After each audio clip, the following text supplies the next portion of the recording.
சந்நிதியில் கட்டும் கட்டி சபரிமலை காடு தேடி கட்டுமுடி 2 கட்டி காந்தமலை ஜோதி காண சபரிமலை பயணந்தானப்பா சாமி வழி துணையா வந்து சேரப்பா.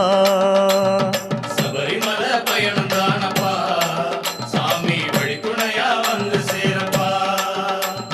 குருசாமி கால தொட்டு கூடி ஒரு சரணமிட்டு புலியேறும் பொன நினைச்சு புல்லரிக்க சரணமிட்டு காந்தமலை ஜோதியானவா எங்க காவலாக வந்து சேரப்பா.